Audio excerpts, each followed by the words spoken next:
Yo creo que la palabra innovación está muy manoseada, pero realmente no sé si sabemos lo que es realmente innovar. Disruptiva sí que es verdad que muchas veces pensamos que son éxito seguro. No tiene por qué. La gente se quejaba, había revoluciones, porque estaba cambiando el modelo. Igual estamos cerca de uno con la IA ahora mismo. Y de ahí está la base, es un poquito lo que hablamos al principio, ¿no? Es decir, al final tienes que ser pajas mentales. Exactamente. Tienes que transformar una idea en algo que sirva y que aporte valor.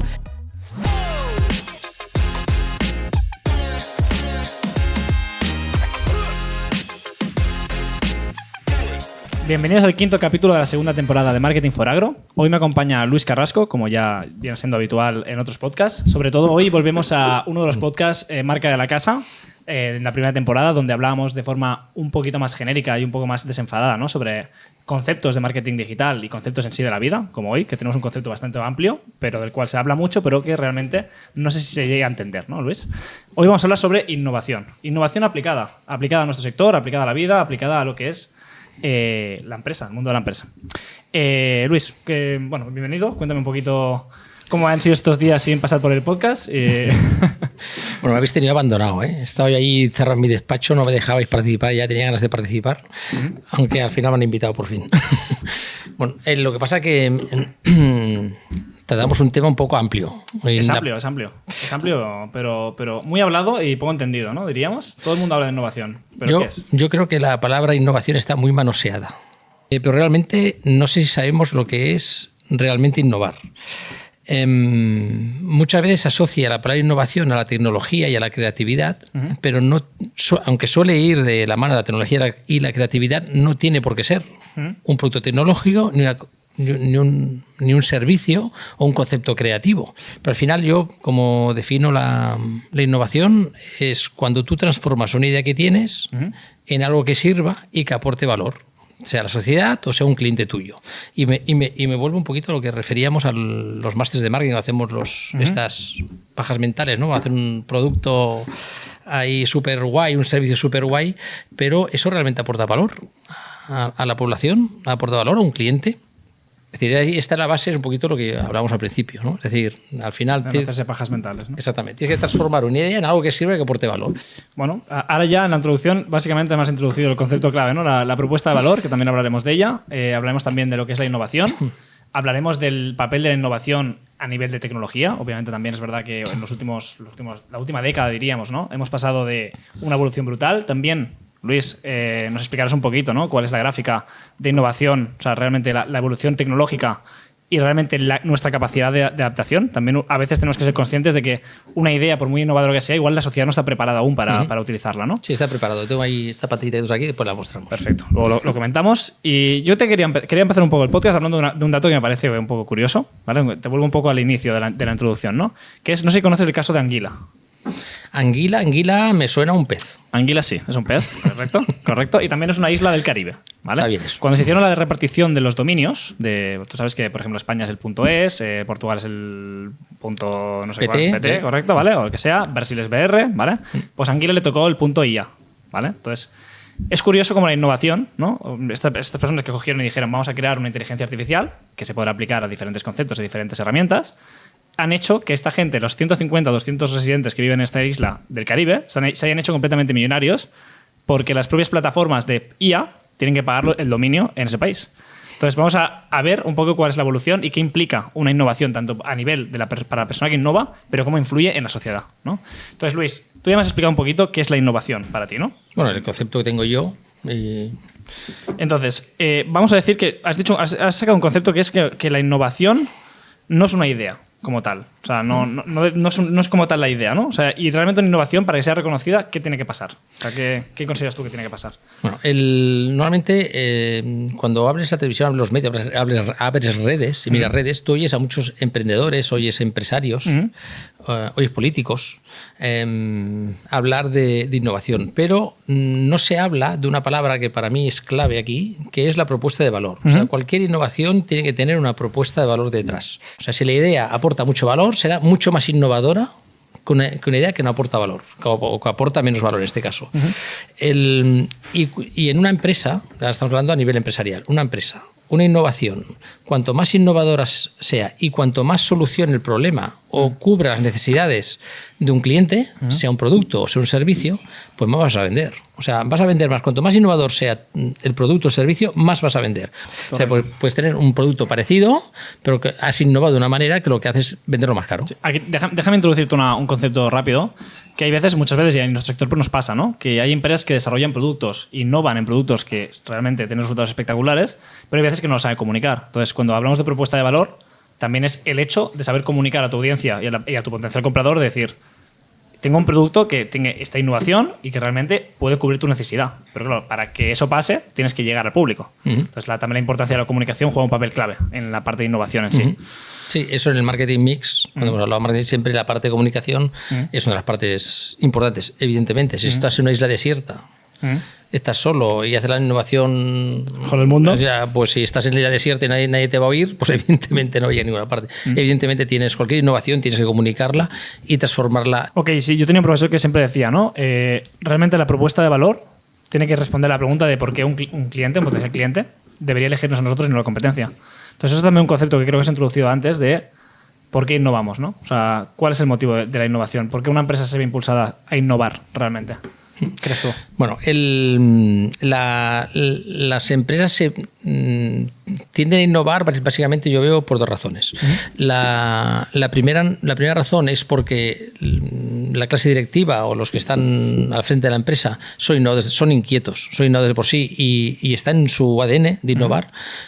Pero en general no suele ser por eso. En general suele ser porque la competencia se los come. Es decir, si no innovas y te vuelves, no eres diferenciado, te quedas en uno más en el mercado. También es importante destacar el hecho de que muchas veces hablamos de propuesta de valor, hablamos de innovación y siempre como que nos referimos indirectamente a un producto, ¿no? Y realmente la innovación no solo se basa en productos, se basa en servicios, se basa en cualquier tipo de proceso incluso, ¿no? Que podamos crear diferente y mejor al de la competencia, ¿no?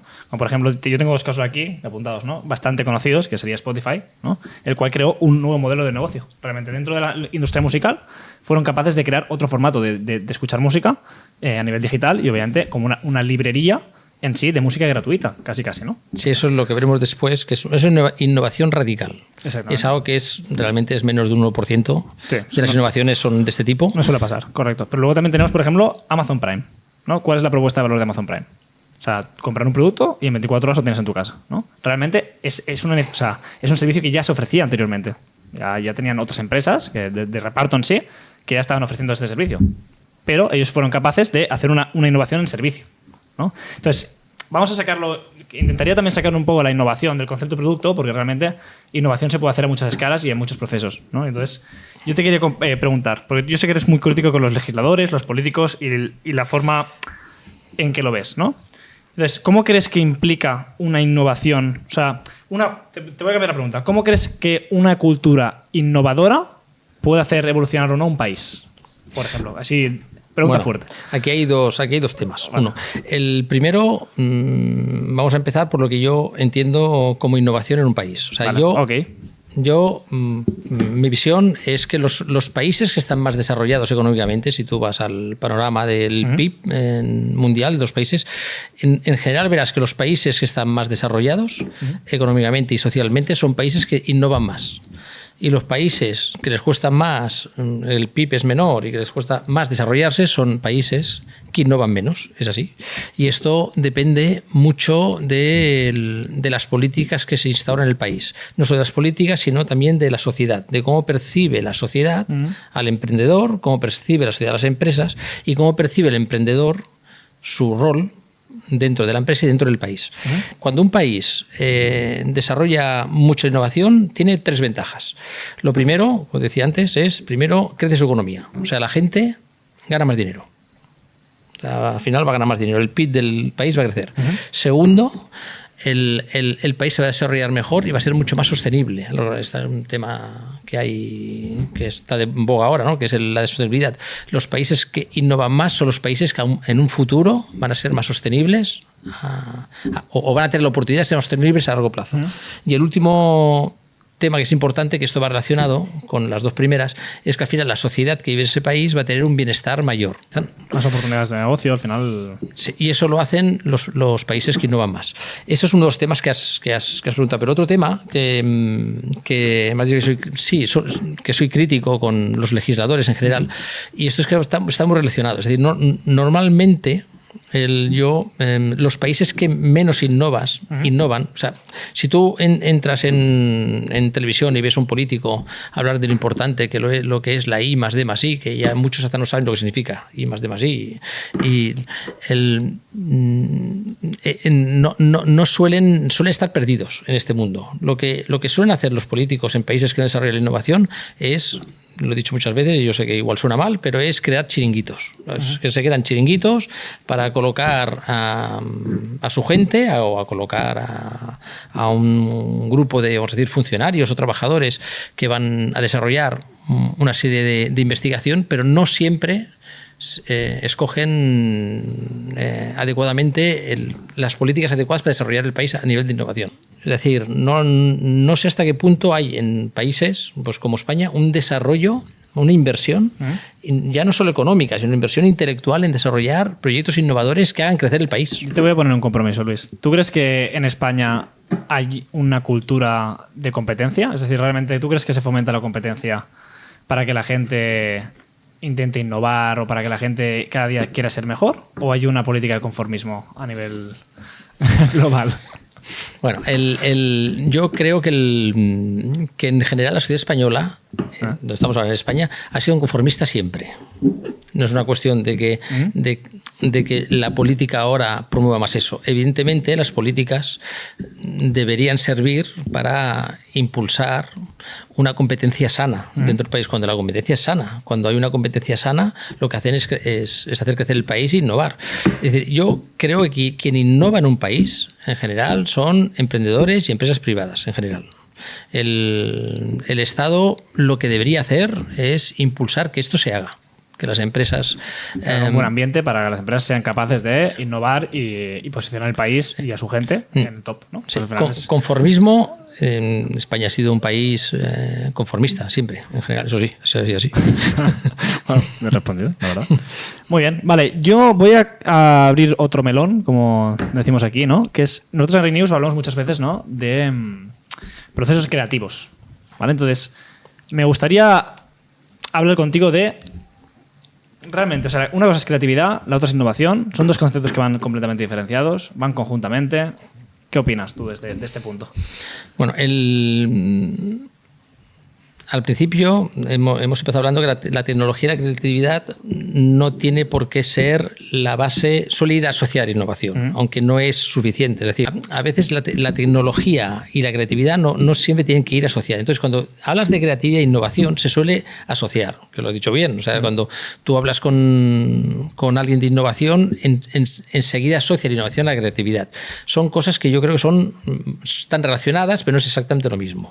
O sea, la creatividad es algo que en general tienes en la cabeza, es algo que tienes en la cabeza. Una idea que tienes ahí en la cabeza, y la innovación es cuando sale de la cabeza. La innovación es cuando tú sacas esa idea, y lo que decías al principio, ¿no? Que cuando transformas esa idea en algo que sirva. Cuando lo transformas es cuando se produce la innovación. O sea, está relacionado, sí, la innovación está relacionado, pero no es exactamente lo mismo.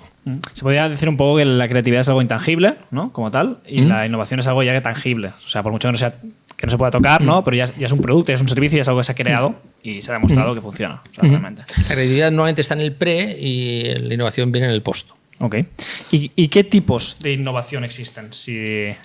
Porque realmente, o sea, no es lo mismo, como hablamos antes, ¿no? Ponerle un palo a un chupa-chup. Entonces, vamos a hablar de los tipos de creatividad. ¿Cuáles existen? Bueno, el tipo de creatividad... innovación, perdón. De tipos de creatividad hay todo lo que puedas crear. De innovación hay, básicamente se dividen en tres. ¿Sí? Está la creatividad marginal, la creatividad incremental y la creatividad disruptiva. Vamos a decir, la creatividad marginal es aquella que mejora un producto o un servicio o un proceso, ¿no? Es decir, vamos a poner un ejemplo un poco adaptado a nuestro sector, al sector ganadero, no estamos fuera al sector ganadero. Tú imagínate que tienes una vacuna de salmonela, tienes un laboratorio español importante, tienes una vacuna de salmonela y tienes un 90% de efectividad de tu vacuna. Cuando la aplicas. Si ese 90% de efectividad lo mejoras al 98%, va a suceder que en general el cliente va a estar más contento o vas a ganar cuota de mercado respecto a competencia o vas a poder venderlo un poquito más caro. Con cualquier producto, cuando tú mejoras el valor, el aporte de valor que propone el producto. Y eso son pequeñas innovaciones que haces en un producto, en un servicio, que lo que hace es... Esta es la primera. Okay. La segunda es la incremental. Es decir, incrementar es cuando alcanzas, amplías la propuesta Añades, de valor. Sí. O sea, ya no es... Ahora me voy a ir a otro ejemplo. Nos vamos a dar vacuna. Nos vamos a las instalaciones avícolas. ¿Sabes? Las gallinas en España ponen huevos, ¿no? Y es España, lo que... sí. España ponen huevos, en otra parte, en todo el mundo ponen huevos. Pero las gallinas ponen huevos y las gallinas están en una instalación. Sí, tienen correcto. su casita, tienen con sus aviarios, con sus instalaciones. Sí. Entonces, normalmente las gallinas tienen dos procesos. Tienen un proceso que se llama la cría-recría, que es más o menos hasta que empiezan a poner huevos, que empiezan la fase de puesta, que hasta aproximadamente las 16 semanas, y después ahí tiene una instalación, un tipo de instalación donde ellas se crían, es como el colegio de ellas, ¿no? Y después pasan a la fase de puesta y se van a otra instalación. Las instalaciones son diferentes, son dos instalaciones diferentes. Tú imagínate, ya sé que es algo muy, muy complicado, pero tú imagínate que eso consigue hacer una sola instalación que cumple las dos funciones, que sirve para cría y sirve para recría. Es decir, lo que va a aportar al cliente que tiene que comprar esa instalación es enorme. Y después la última, la disruptiva. De esas hay un poquito lo que decías de Spotify al principio antes, ¿no? Esa es muy difícil. Esa hay muy pocas innovaciones que son disruptivas realmente, porque por eso son disruptivas. Es decir, menos del 1% de las innovaciones son disruptivas, pues significa, ahí es donde cambias el modelo, ahí cambias completamente el modelo y ya no es que amplíes o mejores, ya lo que haces es cambiar completamente el modelo y haces algo completamente nuevo. Y las disruptivas sí que es verdad que muchas veces pensamos que son éxito seguro, y ahora luego cuando enseñes y expliques un poquito la gráfica que vamos a comentar, no tiene por qué. Por ejemplo, yo te pongo un ejemplo muy fácil, ¿no? Nuestro amigo creador de Meta, Mark Zuckerberg, generó, o sea, todas las MetaQuest, todo el mundo de Meta en sí, ¿vale? Que era la realidad virtual, ¿no? Invirtió un dineral en hacer todo ese mundo, digitalizar todo ese proceso, pensándose que eso iba a ser el futuro más inmediato. ¿Qué ha pasado? Bueno, pues se ha quedado todo a medias. Sí, es como, ¿te acuerdas de las gafas de 3D, de las películas en 3D del cine? Sí. Se pensaban que la gente no estaba preparada para eso. Entonces, también tenemos que ir muy con cuidado con eso, porque realmente no tiene por qué implicar un éxito seguro, una innovación disruptiva, aunque muchas veces lo es, ¿no? Pero sí que las innovaciones disruptivas son las que te hacen, entre comillas, rico. Es decir, una empresa va a ganar mucho dinero, va a ser muy rentable, se hace una innovación realmente disruptiva. Esto es y por ahí tienes que pasar. Como las apuestas. Al final, como más arriesgas, probablemente más ganes. O sea, al final... Después hay empresas en el mercado, claro, no voy a decir nombres aquí, pero hay empresas en el mercado que han hecho opciones disruptivas, han fracasado y han tenido que ser participadas por fondos de inversión para seguir adelante su actividad. O sea, eso es como en la selva. Es decir, uno tiene que sobrevivir. Correcto. Vale, pues ahora ya, a ver, hemos entendido lo que es la propuesta de valor, ¿no? Hemos entendido ya qué tipo de innovaciones existen. Ahora, la pregunta clave, ¿cómo innovamos? Es decir, a la audiencia, ¿no? O sea, ¿qué puede hacer la gente que nos está viendo para realmente hacer un proceso de innovación dentro de sus empresas, con su producto, con su servicio? ¿Cómo lo hacemos? Bueno, aquí entonces está en la base de todo. La base de todo se habla mucho, pero realmente no sé si se tiene en cuenta, son las personas. Hacia el final, quien va a innovar en una empresa no es una máquina. Aunque haya mucha inteligencia artificial ahora, al final, quien hace los cambios de modelo disruptivos son las personas. Al final necesitas mentes prodigiosas, y mentes prodigiosas no significa una persona que tenga un coeficiente intelectual muy alto, muy elevado, tipo Einstein, ¿no? Se necesita una persona que piense diferente, que tenga esa capacidad y que no sea... Y que se cuestione las cosas un poquito, ¿no? Hemos hablado que la sociedad española era muy conformista, ¿no? Pues, es decir, pues necesitamos... Inconformistas que quieran un poco ensuciarse las manos y arriesgarse un poco. Ok. Entonces, hablando un poco de la parte de innovación, ahora vamos a volver ahora a las personas, pero quería hablar de esta gráfica. Entonces, esto es tremendo. Esto, explícamelo, porque yo las gráficas ya sabes que no son mi tipo, ¿no? No, sí. No, hablando de personas, hablamos de personas, ¿no? Y del conformismo. Y esto ya no se trata de conformismo. Es decir, aquí esta gráfica, lo que se muestra es eso, ¿no? Es decir, cómo ha evolucionado en el tiempo últimamente, no pone fechas ni nada, pero es cómo últimamente evoluciona la tecnología tan rápido y las personas, ya no es un tema de conformismo que no quieren, es que no tenemos las personas no tenemos capacidad de adaptación tan rápida al cambio tecnológico que hay. Entonces, eso es uno de los temas que limita, creo yo, mucho. Es decir, lo que promueve la innovación en las empresas son las personas y lo que limita un poco es cómo se adapta la sociedad al cambio tecnológico. O sea, lo ideal realmente de esta gráfica sería estar en el punto C constantemente, ¿no? Rollo que las personas en sí tuvieran la misma capacidad de adaptación que lo que es la evolución tecnológica que estamos sufriendo. Que esto igual pasó, estamos hablando en 2000 muchos, porque ya me acuerdo en el momento de la digitalización de Internet, o sea, ya cogió mucha gente con el pie cambiado, entre comillas, ¿no? Y ese cambio, después de ese cambio de modelo, vio una crisis. Igual estamos cerca de uno con la IA ahora mismo. Yo creo que vamos por ahí. Y el otro cambio que ha habido ahora ha sido no el de Internet, sino redes sociales. Sí, el cambio de la digitalización. Sí. Entonces, no hemos sido capaces de adaptarnos a la digitalización, a la digitalización, al desarrollo tecnológico generada por la propia sociedad. Es decir, al final las mentes que tú comentas, ¿no? Igual son minoritarias también en cierto grado y son las que realmente avanzan un poco a pasos agigantados conforme a la sociedad genérica, ¿no? No sé. Entonces, vamos a volver a la parte de las personas, ¿no? Porque me has comentado que, bueno, para los que nos siguen, ¿no? Nos están viendo, que si quieren innovar necesitan un equipo que sea innovador, ¿no? Que sea innovador o qué 3 perfiles o qué tipo de perfil necesitan a nivel de personalidad, ¿no? En su equipo como para realmente tener una cultura y un equipo innovador. Lo que yo recomiendo es rodearse de gente que aporte. La primera, vamos a decir, tiene muchos nombres, Las personas que aprenden, yo los llamo más los investigadores, los exploradores, más bien, los exploradores. Es gente que sale de su zona de confort, se pone a investigar. Es gente muy inquieta, o sea, es gente que está siempre formándose, pero formándose en el buen sitio de la palabra. No se forma para hacer currículum, para ponerse ahí a ver si me voy a esta empresa, la otra, no. Se forma porque quiere aprender. O sea, quieren aportar valor a su empresa. Y esas personas normalmente, esos exploradores, son personas que se están continuamente cuestionando si ellos están haciendo bien el trabajo. Además, se identifica rápido porque suelen hacer esa pregunta. A veces tienen dudas. ¿Esto estoy haciendo bien? ¿Lo estoy haciendo bien? ¿Lo estoy haciendo mal? Y crean muchas veces inseguridad en el resto de gente porque está continuamente investigando cosas y atrayendo cosas de fuera. Es decir, a veces este explorador trabaja en la industria, estamos en industria ganadera, estamos en ganadería. Pues a veces estos investigadores se van a la industria del automóvil o la industria del petróleo o la industria del armamento y miran qué es lo que funciona allí y lo importan, ¿no? Y cuando lo importan, evidentemente lo tienes que adaptar. Pues si no lo adaptas al... Sí. Ese es el primero, un explorador. Después del explorador necesitas no sé cómo es la palabra, pero diríamos un organizador. Ese organizador tiene que ser creativo también. Es decir, el organizador...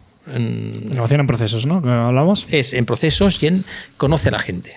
Conoce tu empresa, conoce tu cliente, conoce el producto, conoce el servicio y conoce las limitaciones que tenéis. Lo que hace es hacer realidad eso. Es decir, toma esta idea del explorador que ha ido a explorar y lo que hace es organizarlo dentro para que esto salga. Porque esto, cuántas veces en una empresa se nos ocurre, viene una idea fantástica y cuando entras en el proceso, se mata. Correcto. Porque si tú ya sabes que el jefe eso no va por ahí, pues tendrás que buscar la fórmula de que eso sube por ahí, aunque normalmente el jefe es el primer innovador que tiene que haber en una empresa. Es decir, y eso es otra cosa que yo veo en las empresas cuando... Ahora voy a decir una barbaridad, y no quiero que me tiren piedras a mí, a ver, jefe, pero cuando ves un jefe que no quiere innovar, mejor que te vayas de la empresa. Claro. Es lo primero que tienes que hacer. Suele ser un proyecto destinado al fracaso. Y la tercera persona, vamos a decir que va a ser el constructor o el arquitecto. Y ese constructor y arquitecto suelen ser los jefes, suelen ser las personas que cogen al explorador, cogen al organizador y hacen que eso se haga realidad. Es decir, porque normalmente el explorador y el organizador son perfiles opuestos. Es decir, tú aquí estamos en AgriNews, tú ya sabes quién es perfectamente el perfil organizador. Perfectamente. Y sabes quién es el perfil perfectamente, explorador. A veces encajar eso es difícil. Pues necesitas un constructor, un arquitecto que haga eso realidad. Y esas personas suelen ser los directivos de las empresas. Vale. Y esos son los que hacen realidad que esa idea la transformas en algo que sirve y que aporta valor y que realmente es innovadora. La innovación son personas y la innovación es trabajo en equipo, básicamente, ¿no? O sea, al final... Bueno, yo pienso que el primer limitante para innovación son las personas y también el primer no limitante es lo contrario, el primer impulsor son las personas también. Es decir, al final todo va a parar a la persona que tienes detrás. Vale, Luis, pues yo creo que ha sido una charla bastante interesante. Lo vamos a dejar con la reflexión de las personas aquí. No sé si te quieres despedir, quieres decir algo a la audiencia. Bueno, que siga Marketing for Agro, ¿no? Seguirá. Porque hacemos cosas muy concretas del SEO, pero también hacemos cosas un poco generales. Exactamente, seguirá. De hecho, el próximo capítulo de Marketing for Agro va a ser con una psicóloga que va a analizar un poquito cuáles son los pain points, que los llamamos, ¿no? Los puntos de dolor de la audiencia, cómo generar una campaña de comunicación que realmente quede en la mente del consumidor, y esto se puede aplicar a cualquier tipo de sector y cualquier tipo de actividad. Así que, Luis, muchas gracias otra vez por acompañarnos hoy y nada, cerramos hoy contigo el 5º capítulo de Marketing for Agro de la segunda temporada. Sí, y no tardéis tanto más, tanto tiempo en invitarme. Gracias a todos y nos vemos en el siguiente capítulo.